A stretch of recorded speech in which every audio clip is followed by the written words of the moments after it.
The moment this story broke, it sent shockwaves across the country. An explosive statement from Donald Trump that instantly ignited outrage, debate, and deep concern nationwide. What was meant to be just another campaign moment suddenly turned into a political firestorm. Today, we're breaking down everything behind this situation and reviewing the full impact of Trump's claim that Minnesota's Somali community is ruining America. Hello everyone, welcome back to the channel. In this video, we're going to take a closer, structured look at what happened, why it matters, how people are reacting, and what the larger picture really looks like. So stick with me, because the layers here run deeper than you might expect. When Trump made these remarks, the exterior landscape of the situation changed instantly. News outlets jumped on the statement communities responded with urgency, and social platforms flooded with reaction. The exterior, meaning the visible public-facing side of the controversy, is loud, fast-moving, and filled with sharply divided opinions.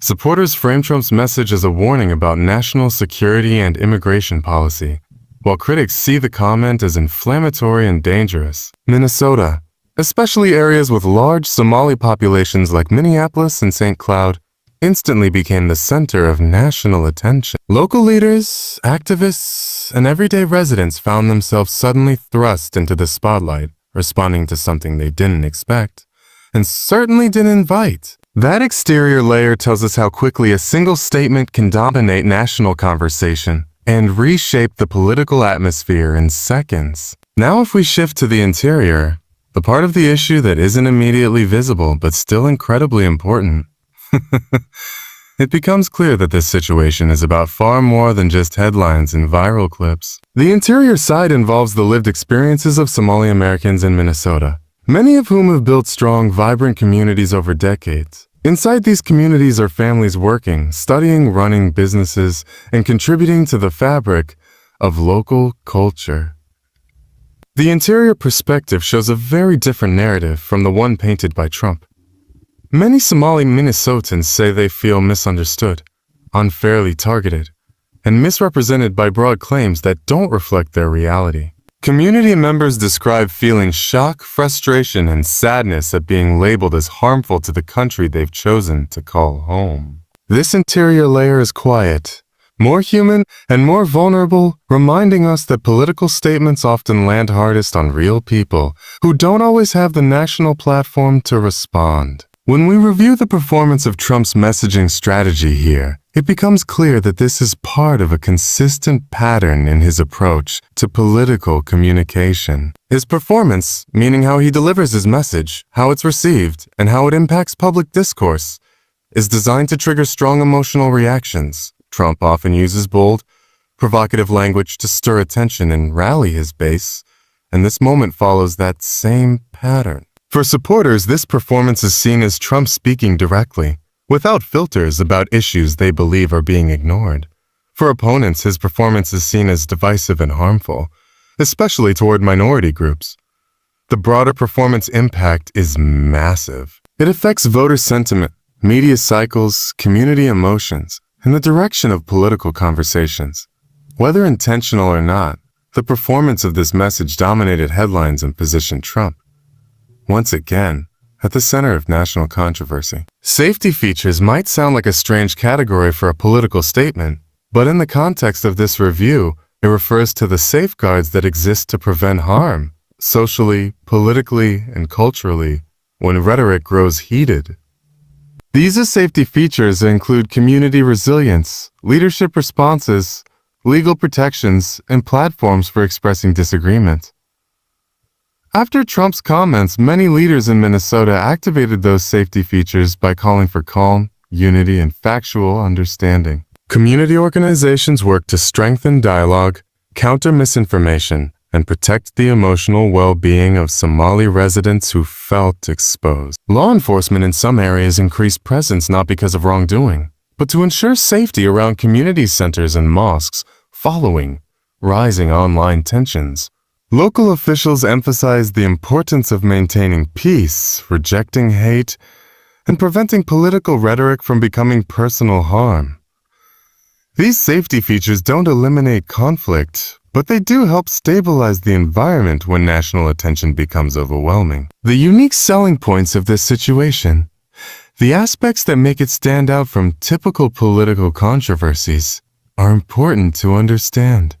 First, Minnesota has one of the largest Somali populations in the United States, making it a uniquely significant location for this type of comment. Second, Somali Minnesotans are deeply rooted in the state's workforce, culture, and political landscape, meaning the implications of Trump's statement go far beyond surface-level politics. Third, this controversy highlights the growing national conversation around immigration, cultural identity, and community integration, issues that are becoming central to American politics. Another unique selling point is the speed and scale of the reaction. This wasn't a slow-building story. It was an instant firestorm that spread across every major platform. And finally, the uniqueness lies in how the community responded.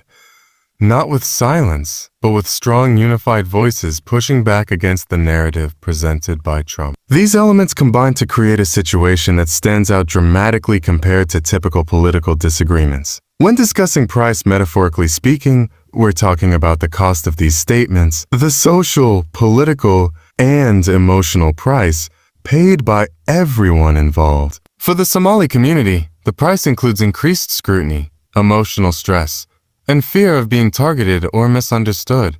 Many families already deal with challenges of cultural integration and now face an additional layer of pressure from national attention. For Minnesota, the price includes heightened tension, media saturation, and the challenge of balancing public safety with free expression. For Trump, the price could go either way depending on political outcomes. It may energize his followers, but it may also cost him support among moderates who see this as crossing a line. The political price could impact elections, policy debates, and future rhetoric. And for the nation as a whole, the price is the continued difficulty of navigating polarized conversations around race, immigration, and identity. Every side pays a price when rhetoric becomes this intense. As we reach the conclusion of this review, it becomes clear that this situation is not just about one comment. It's about the ripple effects that spread far beyond the moment it was spoken. Trump's accusation that Minnesota's Somali community is ruining America has sparked deep emotional reactions, raised questions about leadership, highlighted the fragility of cultural understanding, and revealed just how interconnected communities truly are. Whether one agrees with Trump or strongly disagrees, the impact of the statement is undeniable. It forces us to confront how political language shapes public perception, how communities respond to unexpected national attention, and how easily divisions can widen if we're not careful. What we see here is a moment that challenges the country to think critically about rhetoric, responsibility, and the value of diverse communities across America. Thank you all for watching, staying informed, and engaging thoughtfully with the world around you. If you found this breakdown helpful, make sure to like, share, comment your thoughts, and stay tuned for more in-depth reviews and explanations. Until next time, take care and stay aware.